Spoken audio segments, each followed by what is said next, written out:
Salut, salut, bonjour. On va, on va parler de Donald Trump.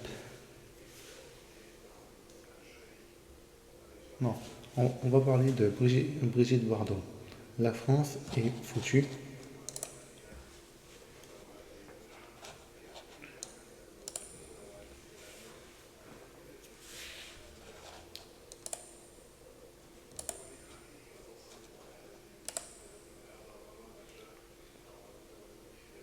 On va donc en parler avec nos débatteurs ce soir. Louis Morin, journaliste politique et réalisateur. Bonsoir à vous, Louis.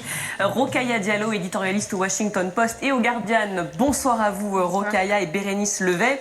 Vous êtes philosophe et professeur à l'IPC. Bienvenue à vous sur ce plateau. Nos deux invités, Amaury Brelet, rédacteur en chef à Valeurs Actuelles, et Catherine Ivanichenko, rédactrice en chef chez Voici. Bonsoir et bienvenue. Bonsoir à tous les cinq.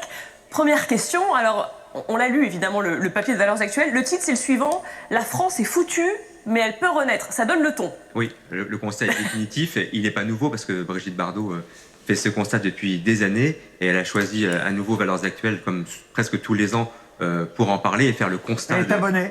Elle n'est pas abonnée, mais elle lit Valeurs Actuelles régulièrement, elle nous l'a confirmé.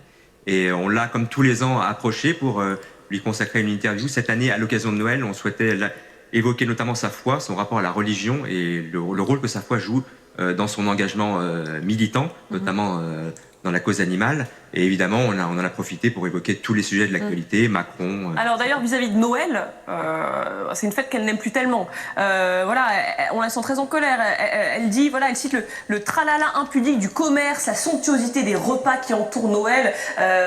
Tout ça, elle déteste. Elle dit que c'est devenu une fête qu'elle n'apprécie pas du tout. Oui, mais elle rappelle le sens profond. C'est le grand avantage quand même de cet entretien aussi. Elle rappelle le sens et c'est cela qu'elle regrette. C'est que ce soit occulté par le côté mercantile.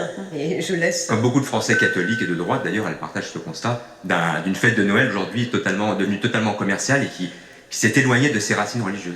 C'est pas nouveau ça. Non, c'est pas nouveau. Il faut dire, dans cette interview qu'elle vous a accordée, il y a beaucoup de choses évidemment intéressantes, parfois terribles, parfois amusantes, mais on se dit, elle aura 90 ans l'année prochaine, elle vient d'avoir 89 ans en septembre dernier, Brigitte Bardot, c'est pas maintenant qu'on va la changer. Elle dit à peu près ce qu'elle dit depuis plusieurs années. Mais avec toujours autant d'énergie, toujours autant de pugnacité. Elle dit des mots assez durs aussi sur le féminisme. Je suis pas sûr qu'elle soit allée aussi loin dans la dénonciation du néo-féminisme revanchard et sectaire. Je suis contre toutes les militantes féministes, leur combat est ridicule et ne sert à rien. Et elle dit même je suis masculiniste. Oui. Masculiniste, oui. Ça c'est un mot qui vous convient. Oui, tout à fait. Et puis surtout, elle dit que certaines émissions finissent par ressembler à des poulaillers où il n'y a justement que des femmes. Et donc elle est... Mais je voudrais juste revenir sur la question des racines chrétiennes. C'est bien de dire ça en fait, de traiter les femmes de poules, je trouve ça incroyable. Quoi. Non, mais elle dit que ça finit par avoir un côté caquet. Et c'est pas totalement faux entre quand il n'y a que des femmes politiques notamment. Quand il y a des femmes politiques, ça ressemble à un poulailler. Vous confirmez oui, je trouve. Et quand il y a des hommes, en revanche, c'est très respectable, c'est très posé. Non, pas respectable nécessairement, mais il est vrai qu'il y a quelque chose de... Parce que la sororité est quand même une belle imposture, et donc elle n'a pas tout à fait tort. En qualifiant les femmes de personnes qui composent un poulailler. Oui, moi je trouve que l'image est assez... Remarquez un poulailler dans la bouche de Brigitte Bardot, je suis pas sûr que ce soit une mesure. Il faut dire les choses. Non, c'est vrai qu'elle aime les animaux, mais je suis pas sûre qu'elle se considère à égalité avec les poules. Après, moi, j'ai pas de problème pour considérer que voilà, le règne animal est... Enfin, on fait partie du règne animal, mais là, c'est vrai que c'est particulier quand même. Rappelez-nous, parce que peut-être je n'ai pas fait attention et vous l'avez dit, et vous m'en excuserez si c'est le cas. Vous êtes allé à la Madrague ou tout s'est fait par téléphone? Alors, on a essayé évidemment de la rencontrer, mais voilà, elle préfère... Elle ne vit pas recluse, mais elle préfère voilà, son intimité au milieu de ses animaux et en compagnie de son mari. Donc on a échangé par téléphone pendant une longue heure, il y a à peu près une semaine, et la conversation a été très riche, très animée, très amusante aussi. Parce qu'au-delà finalement de ses positions politiques, qui sont très clairement ancrées à droite, ce qui nous plaît, ce qui plaît à beaucoup de Français, c'est ce franc-parler, ce parler cash qu'elle assume totalement et qui tranche avec la parole souvent aseptisée dans le petit monde médiatico-politique artistique. Alors il y a des choses qui plaisent et d'autres moins, moi compris. Je vais vous donner mon avis et après je vais vous donner la parole aux uns et aux autres parce que je l'ai lu cette interview. Première chose, je vais vous dire, j'adore Brigitte Bardot. Alors voilà, ça va être déjà le préambule, parce que c'est vrai qu'on me taxe souvent de gauche, hein, on va pas dire les choses comme elles sont, mais j'adore Brigitte Bardot parce que c'est comme ça, je n'ai pas changé d'avis, quel que soit effectivement les déclarations qu'elle a pu faire par le passé, y compris celle-là, qui me choque. Je partage pas le quart, je vous le dis d'avance, hein, je ne partage pas le quart des propos qu'elle tient dans ce magazine. Mais ça ne me fait pas changer d'avis sur elle, d'abord parce que je l'aime en tant qu'actrice. J'ai l'impression d'entendre le président de la République parler de Gérard Depardieu. mais c'est vrai. Mais je l'aimais en tant qu'actrice, je trouve que c'est une actrice absolument incroyable.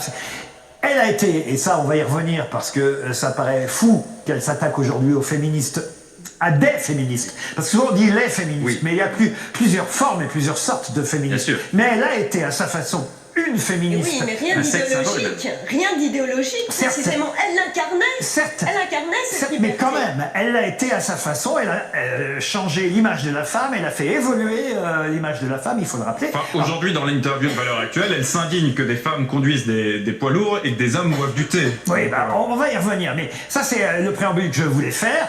Effectivement, il y a ça, et puis ensuite, il y a, alors bien sûr, je l'avoue, si elle nous regarde, Brigitte Bardot, je continue à manger du foie gras de temps en temps à Noël, et même parfois dans l'année, mais, quand même, j'ai une admiration sans borne pour son combat pour les animaux depuis 50 ans maintenant. Donc ça fait quand même déjà beaucoup de raisons qui font que, bah oui, j'en prends, j'en laisse, on va pas la changer aujourd'hui, elle a 89 ans, et alors vous me direz qu'il y a des gens de 89 ans de gauche qui n'ont pas les mêmes idées qu'elle, je vois pas pourquoi aujourd'hui elle changerait d'idée à son âge. Donc je respecte encore, même si je suis effaré, évidemment. Je vous le dis, effaré comme je peux l'être parfois dans d'autres pages de Valeurs Actuelles, hein, je vous le dis. Mais en même temps, je pense qu'on peut aimer quelqu'un et ne pas partager les mêmes idées qu'elle ou que lui. Quel est votre avis, vous, Rokhaya Diallo? Alors, en fait, quand je vois l'interview qu'elle fait, je vois tellement de haine à l'égard d'autrui que je trouve en contradiction avec l'amour qu'elle peut avoir et que je partage pour le reste du vivant, à savoir les animaux. Ça me frappe énormément de voir à quel point elle peut être extrêmement violente à l'égard des féministes, qui sont des femmes qui luttent pour les droits des femmes, de généraliser sur les populations musulmanes en disant que les assassins sont souvent des personnes d'origine islamique. Alors, je savais pas que l'islam était un pays, mais je suis contente de l'apprendre. Elle a un problème avec l'islam en général. En général, donc c'est quand même extrêmement choquant. Oui, la manière dont elle parle du pape aussi est extrêmement brutale. Elle dit quand même que c'est le représentant du diable. Enfin, moi je suis pas catholique, mais je trouve que c'est vraiment très très violent de parler comme ça d'un homme qui a dédié c'est ça, mais qui a dédié sa vie à la foi. Effectivement, il y a peu de catholiques qui traitent le pape de branquignol. C'est mais c'est hyper dur. En fait, je la trouve très dure. Et moi j'espère vraiment, quand je la vois, je me dis, j'espère vraiment que je vieillirai en paix et que je n'aurai pas autant de haine pour les autres quand j'aurai son âge. Au moins c'est la preuve. C'est la preuve que c'est une parole libre et indépendante. Je veux dire, elle n'épargne absolument personne, y compris le pape, alors qu'elle est profondément chrétienne, catholique. Et par ailleurs, c'est une femme, on l'a dit tout à l'heure, qui a 89 ans, donc qui a quand même un âge avancé, comme on dit. Et il y a 20 ans, elle pensait la même chose. Et qui, pour autant, a encore toute sa tête. C'est ça, elle est extrêmement rationnelle. On se rend compte que tout est justifié. Il n'y a pas une prise de position qui ne l'est pas. Et quand elle propose, par exemple, de modifier la Constitution pour inscrire les racines chrétiennes de la France, elle le justifie. C'est une proposition qui est en effet très à droite, mais qui est justifiée pour Brigitte Bardot. Elle revient également, par exemple, sur sa volonté de faire l'union des droites. Voilà, qui est une véritable union des droites. Et elle assume clairement avoir une sympathie pour Marine Le Pen. Et on veut Éric Zemmour qui n'aime pas suffisamment les animaux. Oui, mais elle en veut Éric Zemmour, mais pour autant, elle dit avoir cru en lui pour la présidentielle. Mais peut-être s'appuyer justement sur ce qu'elle dit. Pardonnez-moi, Bérénice, peut-être qu'on peut lire justement ce qui vient d'apparaître à l'écran. Alors je ne sais pas si on peut remettre ce qu'elle dit justement, les propos de Brigitte Bardot sur la France islamisée. Avant, j'aurais dit que je ne voulais pas vivre dans une France islamisée. Aujourd'hui, je dis que je ne veux pas mourir dans une France islamisée. Voilà. C'est tellement raciste. Enfin, à un moment donné, il faut dire aussi les mots tels qu'ils sont, quoi. C'est incroyable de dire ça. C'est une femme qui est en dehors de son temps. C'est une femme qui est en dehors de son temps. C'est une femme qui est anachronique, tout comme ses propos. Pas tout en même temps, Bérénice, vous allez avoir la parole. On a une heure devant nous, Bérénice, je vous jure.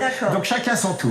C'est une femme qui est en dehors de son temps, on voit bien, c'est une femme qui est complètement anachronique, tout comme les propos sur le genre, et je ne pense pas, en réalité, quand elle s'exprime ainsi, sur, voilà, je ne peux pas mourir dans une France islamisée, qu'il y ait une volonté raciste derrière cela. Mais ça l'est quand même. Il y a une volonté, avant tout, de défendre une certaine culture, une certaine France comme elle l'a connue dans sa jeunesse. C'est ça, Brigitte Bardot, aujourd'hui. Bon, alors, anachronique, alors une grande partie des Françaises sont anachroniques. Oui. Je suis désolée, ce qui est frappant dans cet entretien, c'est combien elle est au fait de l'actualité. Alors peut-être que l'entretien est préparé. En regardant ces news, hein. C'est un prisme. Mais pas seulement, et alors, justement, ne serait-ce que sur l'art, elle montre bien comment elle avait Picasso qui venait chez elle, et aujourd'hui c'est Jeff Koons. Ça veut dire pas chez elle, Jeff Koons. Non, c'est pas pour ça. Non, mais elle. Peut-être que si elle le connaissait, elle l'aimerait. Non, mais l'immense artiste qui était Picasso et le homard à Versailles de Jeff Koons. Donc on voit quand même qu'elle se tient énormément informée. Elle est très au fait aussi de ce qu'il en est du wokisme, de l'obsession des identités particulières. Et puis par ailleurs, quand elle dit une France islamisée, elle voit quand même aussi un processus qui est en cours. Donc on va pas la traiter de raciste pour cela. Moi je trouve votre point de vue, Bérénice Levet. Oui, non, c'est peut-être mon point de vue, c'est le point de vue. Et surtout, alors, pour répondre à Rokhaya Diallo, il n'y a pas que du ressentiment dans cet entretien. D'abord, bon, elle a beaucoup de tendresse pour Bardella, et puis, surtout le titre... C'est ciblé, on va dire. Elle peut renaître, la France peut renaître. Ben, moi, j'aime cette dynamique-là, parce qu'il n'y a pas justement qu'un constat... la France peut renaître, oui, mais elle est foutue, quand même. Elle est foutue, mais elle peut renaître. Donc, ça veut dire que nous avons des ressources que nous pouvons investir. Bérénice, vous aurez noté que là, on vous a laissé parler. Alors, on va donner la parole à Catherine Ivanichenko. Alors, moi, j'ai lu évidemment cette interview avec beaucoup d'intérêt. J'ai envie de vous dire que c'est du Bardot dans le texte, pur jus. J'ai eu quand même un petit peu mal. J'ai trouvé ça très déplacé, très gênant lorsqu'elle parle des racines chrétiennes de la France qu'il faut inscrire dans la Constitution, à la différence de l'IVG. Je suis désolée, moi, pour étant une femme d'une quarantaine d'années, je me défausse totalement de ce genre de propos.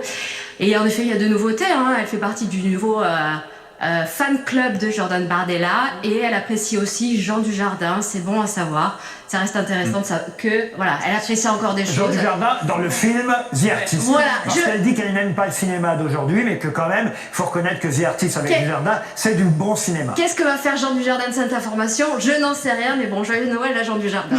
Qu'est-ce que vous voulez dire par là?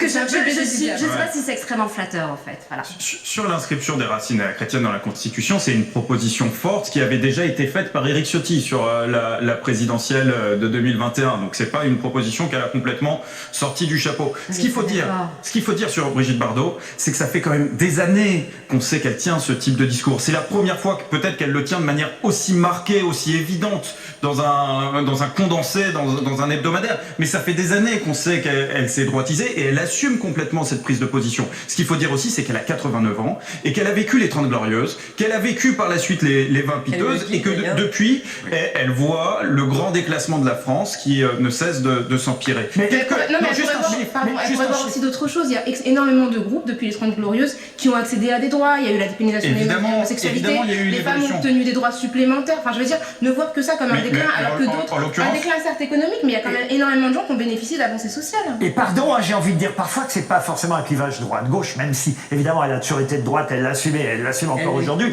Il n'empêche qu'il y a aussi une question générationnelle. Et ça, il faut quand même rappeler les choses. Et si elle était là, Brigitte Bardot, je lui dirais, mais enfin Brigitte, vous-même, quand, dans les années 60, vous êtes apparu et que vous avez commencé à libérer l'image de la femme, il y avait des tas de gens qui avaient 20, 30, 40 ou 50 ans de plus qu'elle, qui disaient « Quelle décadence de voir les femmes ainsi évoluer !» C'est-à-dire que c'est l'éternel recommencement. Alors, le grand drame de la vie. Pardon ? Le grand drame de la vie. Le grand drame de la vie. Au fond, et c'est ça, et cette décadence-là, elle aussi, elle en était le symbole pour des gens plus âgés qu'elle à cette époque, et ainsi de suite. Je suis pas totalement d'accord sur l'anachronisme, parce que oui, elle est le symbole et l'incarnation d'un monde disparu, d'une époque révolue, les 30 Glorieuses, où, dit-elle, on vivait de façon beaucoup plus libre et de façon beaucoup plus insouciante, ça c'est vrai. Mais depuis, les décennies ont passé, la société a été bouleversée par la mondialisation, par l'immigration, par le multiculturalisme, et tout ça, elle le dénonce aujourd'hui, mais elle le dénonce, elle n'est pas seule dans le désert. Il suffit de lire les sondages pour voir qu'aujourd'hui, une majorité de Français, et même une écrasante majorité de Français,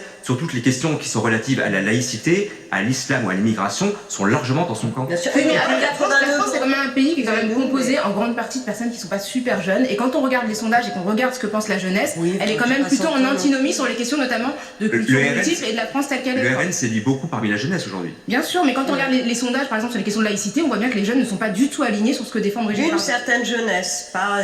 les sondages parlent d'une majorité chez les jeunes. Donc après, évidemment, dans les jeunes, il y a des classes sociales. La jeunesse, elle est incarcérée. Plus vous prenez les classes très jeunes, en effet, plus elle est incarcérée dans le présent et elle ne connaît pas, en effet, d'autres mondes. Nous avons quand même des points de comparaison et une connaissance aussi historique. Nous savons quand même... Et c'est pourquoi, moi, je déteste l'argument de la question des générations. Autre temps, autre mœurs. Non, autre temps... un peu quand même. Non, parce que autre mœurs, s'il y a des mœurs plus heureuses, eh bien, il ne faudrait pas préconiser d'autres mœurs. Et qu'on reste attaché et fidèle à d'autres mœurs, à celles peut-être justement de plus de liberté, de moins de puritanisme, eh bien, en effet, nous avons à sauver cela. Oui, mais je pense que tout n'est pas pire qu'avant, franchement. Non, tout n'est pas pire qu'avant, mais il faut quand même avouer que sur ce point de vue, il y a quand même des arguments qui sont complètement factuels.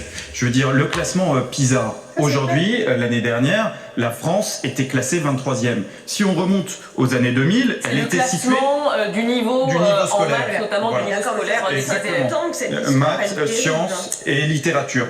Dans les années 2000, la France était entre la 11e et la 15e place. Aujourd'hui, on est 23e. Sur, par exemple, le PIB par habitant, qui est un indicateur extrêmement intéressant parce que c'est la richesse que chacun produit. Sur le PIB par habitant, on est 24e aujourd'hui. Dans les années 90, la France était 11e. Donc oui, le grand déclassement, c'est factuel. C'est une réalité et on ne peut pas le nier. Évidemment qu'il y a des avancées sociales. Mais notre situation commune, notre situation que l'on vit de manière quotidienne se dégrade. Je ne suis pas aussi pessimiste que vous. Pour revenir quand même, peut-être qu'on peut revoir ce qu'elle dit quand même dans cette interview, notamment sur Emmanuel Macron. Elle est très très dure sur le président de la République. Est-ce qu'on peut voir cette phrase de Brigitte Bardot: Macron est nul dans tout ce qui concerne la France, son peuple et ses animaux, pire que le pape. Et Dieu sait qu'elle est très sévère aussi avec le pape français, alors qu'elle adorait Jean-Paul II, c'est ce qu'elle dit. Elle traite le pape François de branquignol, vous l'avez dit. On sent qu'elle tape particulièrement fort sur Emmanuel Macron. Elle n'a jamais autant détesté un président. Oui, et c'est très je pense qu'elle n'aurait jamais dit ça de Jacques Chirac, par exemple. Et c'est très lié à la question animale, puisqu'elle le raconte, elle a rencontré Emmanuel Macron à l'Élysée, elle lui a exposé quel était l'état de la condition animale en France, et Macron n'en avait visiblement rien à faire. Et pareil pour le pape, parce que le pape ne lui aurait pas répondu à un courrier. En fait, il faut quand même dire que la plupart de ces positions sont fondées sur le prisme des animaux. Elle n'aime pas Macron parce qu'il est pour la chasse. Dujardin, ça va, elle sait rien sur lui, mais si peut-être demain elle le voit manger du foie gras, elle va plus aimer Dujardin, et ainsi de suite. L'islam, c'est aussi à cause, pendant un long moment, de l'Aïd el-Kébir et des brebis qui pouvaient être égorgées, et ainsi de suite. Son prisme, c'est de toute façon... Voilà, il faut le reconnaître. Son prisme, ce sont les... Pas seulement, mais essentiellement. Elle parle du mépris d'Emmanuel Macron pour le peuple, elle parle du 49.3 dégainé à tout va par le président depuis déjà plusieurs années. Et voilà, ça c'est une réalité aussi. Et puis même pour Éric Zemmour, elle dit que, là, elle se sépare de lui, mais elle ne lui retire pas pour autant son soutien. Mais sur la question animale, en effet, elle sent bien qu'il n'en a strictement rien à faire. Catherine, pardon, je vais écorcher votre nom, Ivanitchenko. Elle en a rien à faire. Enfin, là, juste un petit aparté sur Emmanuel Macron, enfin qu'il se rassure. Brigitte Bardot a aussi détesté François Hollande. Elle a toujours absolument dézingué à chaque fois qu'elle l'a pu. Elle a quand même peu de regard bienveillant vers nos politiques, mis à part évidemment Marine Le Pen. Moi, j'ai peut-être une question pour vous, Amaury. Est-ce que chez vous, elle fait vendre Brigitte Bardot? Moi, je me demande en fait aujourd'hui qui dans cette société... Enfin, ce qu'elle dit, je suis d'accord, malheureusement, ça fait écho à énormément Enfin, beaucoup de gens pensent comme elle. Est-ce que ça fait vendre chez vous une Brigitte Macron, une Brigitte Bardot? Je n'ai pas les derniers chiffres. Allez. Je n'ai pas les derniers chiffres précis parce qu'on l'interviewe à peu près chaque année. Donc, C'est un marronnier. ce que je sais, c'est que ça suscite généralement une avalanche de réactions. Ça fait parler à chaque fois. Et on a des courriers de lecteurs, d'abonnés qui sont des fans inconditionnels de Brigitte Bardot, qui sont très attachés notamment à son combat pour la protection animale. Et est-ce que chez Voici ça vend bien? En fait, pas Brigitte Bardot. Ah ouais, pas du tout. Non. Elle est quand même assez âgée, et puis elle ne sort jamais la madrague, donc il faut des photos pour être la Voici, la bonne dame. Oui, mais c'est quand même une question intéressante. Pourquoi? Parce que Dieu sait que si quelqu'un a bien été victime des paparazzi et des journaux à scandale à l'époque, c'est Brigitte Bardot. Et ça, il faut jamais oublier ça aussi. Ça reste pour moi, pardon de vous le dire, ça peut-être qu'elle ne le dira jamais, c'est quand même une femme blessée. De toute façon, au départ, c'est une femme blessée. Et blessée parce qu'elle a vécu dans ces années-là, au moment de son accouchement, au moment des furies de journalistes, des hordes de journalistes qui la poursuivaient partout. Donc il y a une forme de misanthropie aussi, il faut quand même le dire, une forme de misanthropie qui est née chez elle, qui fait qu'effectivement, ça aussi, ce prisme-là, on ne doit jamais l'oublier. Et c'est pas la faute de Voici n'existait pas à l'époque. Mais enfin quand même, c'est la faute des journaux à scandale des années 60. Vous êtes d'accord? Oui, elle a énormément parlé de ça. C'est en effet une des femmes les plus photographiées au monde. Je pense que Brigitte Bardot a été presque aussi photographiée que la reine Elisabeth II de son vivant. Évidemment, il y a une haine envers la presse qui a été très forte chez elle, et aussi une haine aussi envers les hommes, d'où ce reclus aussi, d'où ce choix en fait d'arrêter sa carrière il y a 50 ans pour se tourner exclusivement vers les animaux. Mais je trouve ça aussi quand même toujours dingue en fait de vivre à la madrague, de quasiment jamais en sortir, et finalement de cultiver l'entre-soi et de cultiver beaucoup de haine. Parce que je suis désolée, moi ce que je lis, ce que je... C'est pour ça que je pense qu'elle connaît si bien la vie que vous le dites, vous voyez. Son prisme, c'est quand même la télévision et voilà, pas forcément la vie de tous les jours. Moi, j'ai parlé pendant 1 heure au téléphone avec elle, je n'ai à aucun moment ressenti une qui transpire en fait dans ses lignes, en fait, dans les lignes. Moi je trouve ça très très dur. Moi je trouve ça très dur. Je trouve ça très dur. Je trouve ça très dur envers les femmes, je trouve ça très dur envers la vie politique, je trouve ça... Mais il y a de l'humour, aussi, il y a des moments où justement vous indiquez rire parce qu'il y a une certaine ironie aussi, il ne faut pas tout... je pense qu'il faut beaucoup d'humour pour lire en effet du Brigitte Bardot aujourd'hui. C'est un peu trop facile. Mais c'est un peu trop facile de dire systématiquement que quand on n'est pas d'accord avec quelqu'un, que cette personne est remplie de haine. En réalité, sur la France islamisée, c'est pas ce qu'on a dit. Non, mais c'est ce qu'a dit un peu Catherine et Rokhaya. Sur la France islamisée, c'est avant tout quelque chose de culturel. Elle a aucune haine contre les musulmans. Il faut comprendre que c'est l'évolution culturelle qui lui pose problème. Voilà. Mais sur les féministes, elle n'a pas de haine particulier contre les mouvements féministes. Elle a un problème avec justement les mouvements woke qui sont extrêmes, qui sont radicaux, y compris dans leur méthode. Mais c'est ce qu'elle dénonce. Oui, mais voilà. Moi, je suis pas là pour me faire le porte-parole de Brigitte Bardot. Je suis simplement là pour tenter d'interpréter ses propos. Est-ce que vous trouvez que ça n'est pas haineux de qualifier le pape de branquignol et de dire qu'il représente le diable? Mais elle peut avoir des inimitiés, elle se lâche. Elle peut avoir des inimitiés. C'est le bénéfice de l'âge. C'est ce qu'on appelle le bénéfice de l'âge. Allez, on va s'arrêter sur cette interview de Brigitte Bardot à Valeurs Actuelles. Bravo, c'est quand même un coup pour vous. Même si moi, je l'aurais mis en une, car vous l'avez mise juste en accroche, mais pas en ligne principale. On y a pensé. Mais pourquoi vous l'avez pas fait? Parce qu'elle ne vend pas assez. Alors, non, pas du tout. On a en même temps, c'est une belle couverture quand même, ce christianisme. Le cardinal Corse. Mais ça fait longtemps qu'on n'a pas vu son visage aussi, donc les photos, voilà, c'est peut-être aussi ce qui a manqué. C'est pas un souci. Non. Moi, je trouve que vous voulez que je vous dise ça aussi, son visage. Alors, je suis entièrement d'accord. Pour moi, c'est une belle femme. Une belle femme de 89 ans qui n'a, justement, je parle du physique, qui n'a rien fait. Et ça, alors là, moi, je l'admire aussi pour ça. Parce que... Voilà. On va mettre BFM Story, mais... Je crois que je vais mettre...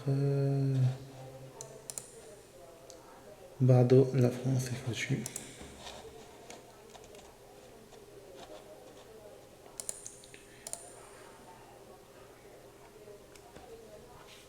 Vous avez déjà entendu parler sur la radio, surtout, on va dire sur toutes les chaînes. Une idole des Français, pas de la même... génération, mais qui provoque beaucoup d'intérêt. À la suite de BFM Story, on parlait à l'instant de la polémique qui entoure aujourd'hui Gérard Depardieu. C'est une autre idole des Français.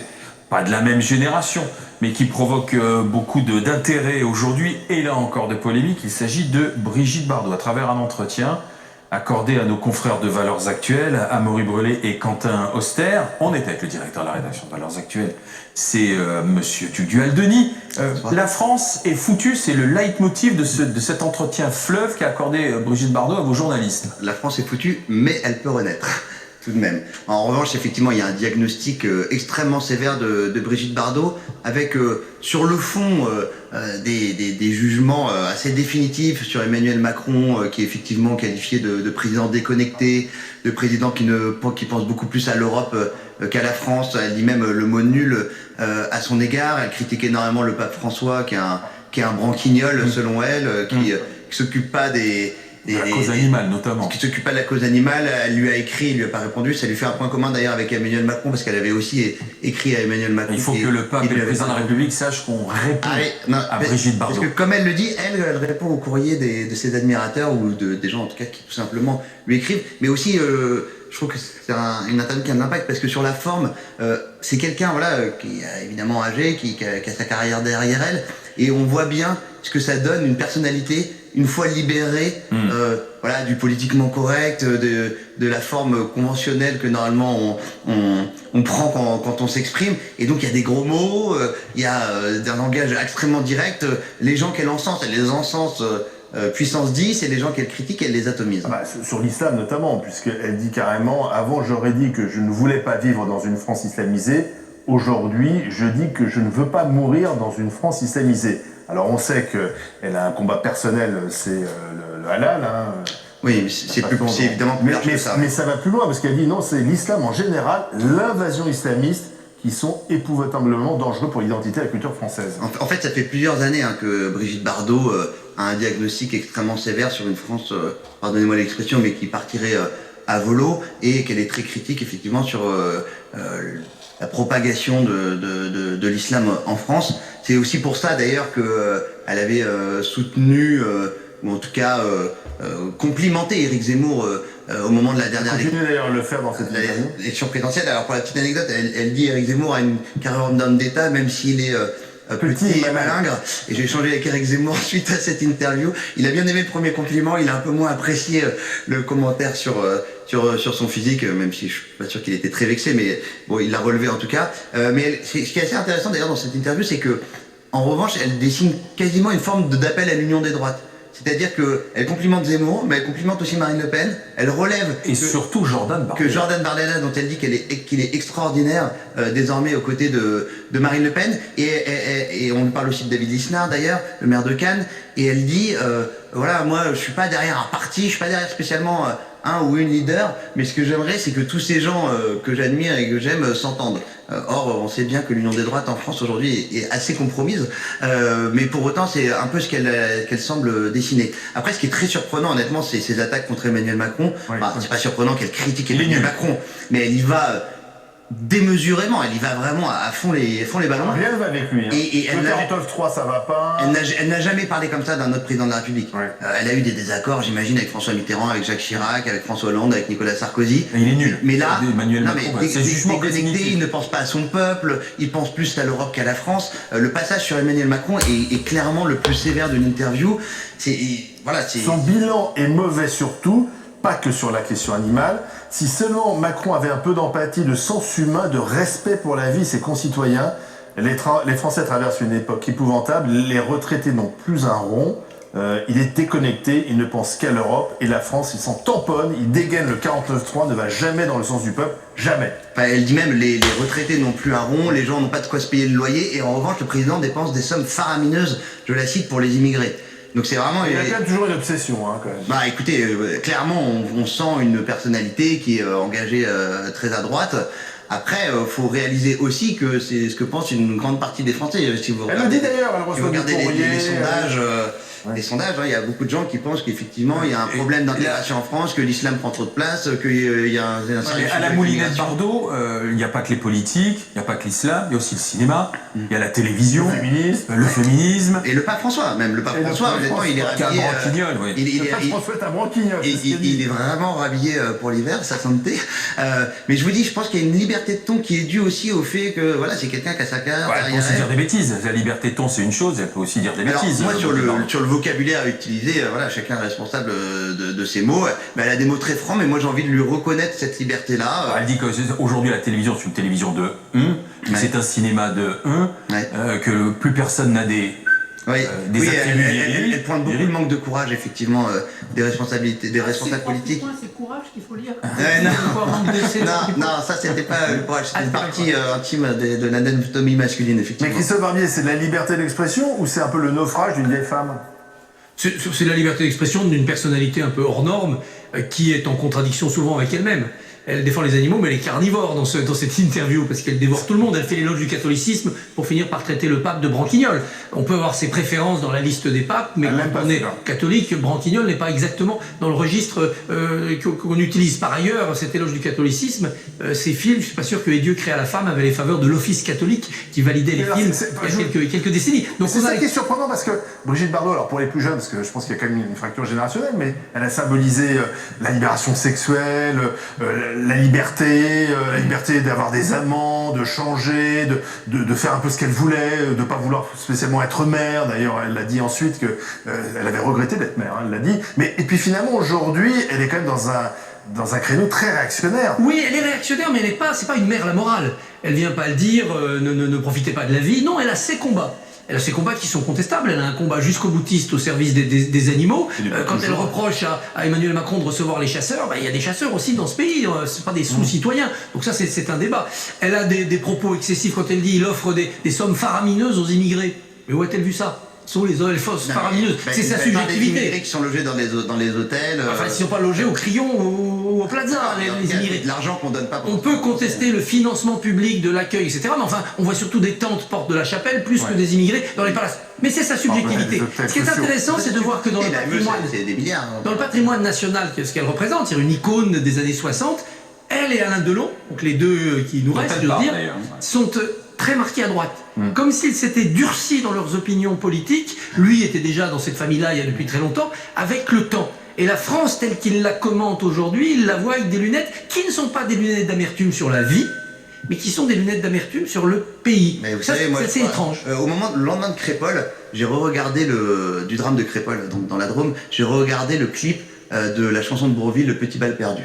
Vous voyez, je pense que ces gens-là, ils ont connu une France qui a beaucoup changé, où aujourd'hui il y a énormément de violence, effectivement énormément d'immigration, où effectivement il y a une religion qui n'existait pas dans l'espace public, qui est l'islam, et qui n'existait pas, et donc on ne peut pas leur reprocher de trouver que la France a changé. Ils ont le droit d'avoir cette opinion, mais ils ont trouvé que la France a changé sans être aussi dure. Eh ben, elle est très dure, mais parce que je pense que ça fait partie de ces gens qui sont en souffrance. Moi c'est pour ça aussi que je... En souffrance de quoi en fait? Une France perdue. Oui, mais en fait le sentiment de dépossession culturelle des Français et de déclassement, c'est quelque chose de tragique. Elle ne vit pas. Attendez, on peut être riche et souffrir pour les pauvres. On peut être pas catholique et souffrir pour les chrétiens persécutés. Mais on peut être femme et souffrir pour les femmes d'aujourd'hui, je veux dire. On peut être un homme et on peut être un homme et être sensible à la cause des femmes. On peut être chrétien et ne pas vouloir que les musulmans soient objectivés dans le pays. Ce que je trouve très triste, et on en parlait à l'instant, c'est quand même qu'effectivement elle a symbolisé vraiment la liberté de la femme, et elle le revendique d'ailleurs. Sauf qu'elle dit, elle ne défend pas la liberté de la femme aujourd'hui de mettre une gifle ou de se défendre quand un type lui met une main aux fesses. Elle dit j'adorais ça, moi je n'ai jamais été violée, enfin, ou alors j'étais consentante. J'adorais qu'on me mette une main aux fesses, c'était d'ailleurs... Ah bah même plus loin, Candice, les femmes prennent trop de place aujourd'hui, où sont les hommes? On se croirait dans un poulailler dans certaines émissions, ça caquette dure. Je suis contre toutes les militantes féministes, leur combat est ridicule et ne sert à rien. Moi, je suis masculiniste. Oui, c'est complètement... c'est un éloge du patriarcat qui est un peu surprenant vu son parcours. Vous voyez Brigitte Bardot comme celle d'une époque où effectivement la femme se libérait, etc. Mais on pourrait aussi vous opposer qu'il y a une forme de pudibonderie dans le féminisme d'aujourd'hui. Où effectivement, honnêtement, je veux pas caricaturer, mais on n'ose même plus faire un compliment à une femme parce qu'on a l'impression qu'on est toujours à la frontière de la remarque sexiste. Non mais ça c'est trop facile. C'est trop facile. Mais non, ouais, c'est trop facile. Non mais vous pouvez pas enlever. Il est timide, il est un peu gauche.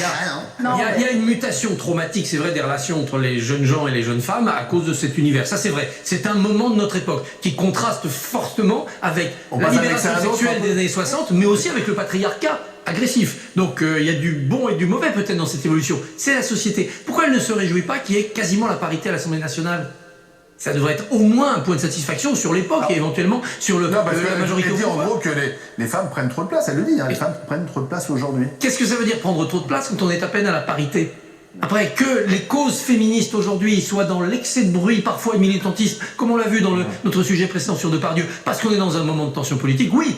Dans les années 60, c'était les Mao qui avaient un peu trop de place et qui faisaient trop de bruit. Tugdual les aurait combattus d'ailleurs.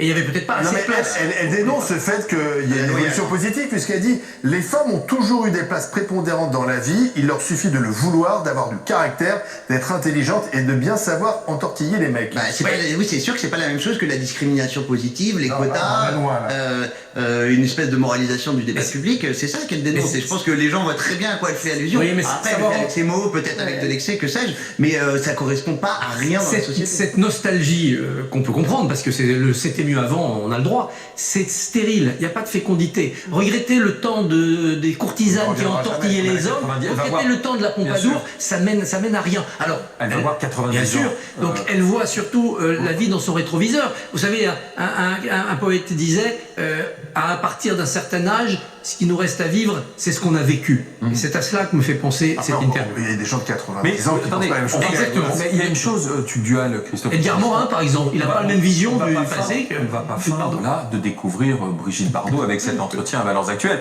Ce qu'elle dit là, régulièrement, elle le dit depuis 20-25 ans.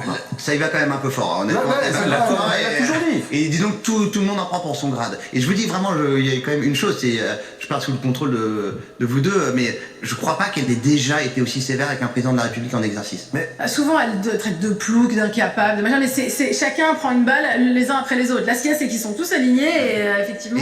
Est-ce que ça prend pas le dessus? Est-ce que ça prend pas le dessus sur la star Bardot et finalement lorsqu'elle nous quittera? Non. Mais non, mais ça c'est. Vous avez vu la série? Pour beaucoup, ça sera la Bardot un peu réac, et ça sera pas la Bardot qui a été un phénomène de société extraordinaire dans les années 50. Mais c'est le même débat qu'on a aujourd'hui avec Gérard Depardieu. En fait, il y a des films merveilleux avec Gérard Depardieu dedans, et il y a eu des films tellement incroyables avec Brigitte Bardot qui a été incroyable pour les femmes et leur libération. Plus que des films, c'était vraiment un phénomène de société, de libération. Bien sûr, voilà, de libération de la femme. Donc elle restera ce qu'elle a été, simplement sur la dernière partie de sa vie, effectivement, c'est plus réactionnaire. Faut film de Bardot qu'on voit plus tellement d'ailleurs à la télévision.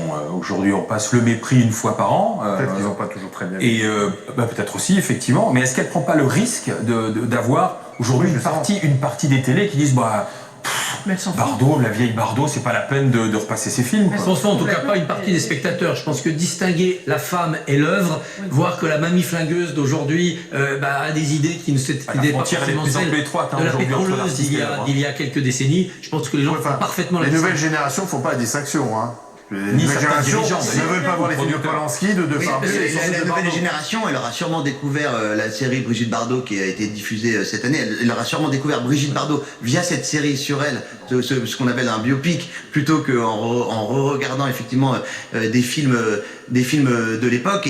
Et cette jeune génération, elle verra effectivement une femme extrêmement aventureuse, libre, totalement maître de son destin. Et Dieu créé à la fin va avoir 70 ans l'année prochaine. Je crois que si je me souviens, le film est de 54. Et honnêtement, si plus tard on ne retient de Brigitte Bardot que quelques déclarations, ça et là, sur son époque instantanée, et pas le fondement de son œuvre, c'est que je suis inquiet pour le futur. J'ose espérer que ce qui restera, c'est évidemment la substantifique moelle de son œuvre.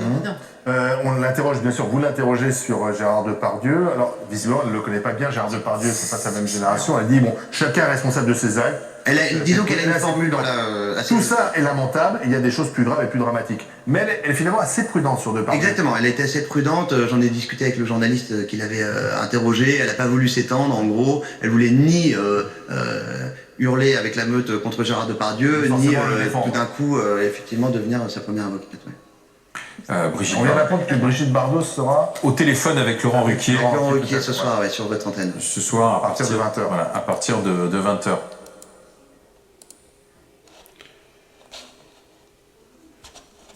Dites-moi dans les commentaires si ça. Dites-moi dans les commentaires si ça vous avez aimé. Partagez la vidéo. Mettez-moi des pouces. Abonnez-moi à ma chaîne YouTube, Twitch, TikTok et X. Et je vous dis à la prochaine. Ou à plus tard.